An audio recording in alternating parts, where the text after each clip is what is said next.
இன்றைக்கி எக் சேலஞ்சோட டே 35 பேக் 10. இன்றைக்கி நம்ம பார்க்க போகிற இந்த வாட்டரியான பேக் உங்கள் ஹேரை நல்லா நரிஷ் பண்ணி கொடுக்கும். எப்படி செய்கிறதுன்னு வாங்க வீடியோக்குள்ளே போய் பார்க்கலாம்.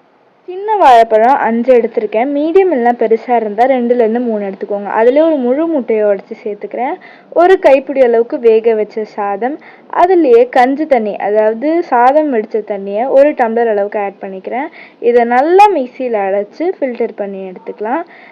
ஃபில்டர் பண்ணி எடுத்த இந்த ஹேர் பேக்கில் 1 டேபிள் ஸ்பூன் அளவுக்கு வேப்பிலை பொடி, 1 டேபிள் ஸ்பூன் அளவுக்கு கருவேப்பிலை பொடி சேர்த்து நல்லா மிக்ஸ் பண்ணி எடுத்துக்கலாம். அவ்வளோதான், நம்மளோட ஈஸியான பேக் ரெடி. இந்த பேக் நல்ல ஒரு வாட்டரியான கன்சிஸ்டன்சியில் தான் இருக்கும். இதில் நம்ம சேர்த்துருக்க கருவேப்பிலை பொடி, வேப்பிலை பொடி ரெண்டும் ஸ்கேல்ப்பை நல்லா க்ளீன் பண்ணும். வாழைப்பழம் ஹேரை நல்லா மாய்ஸ்சர் பண்ணும்.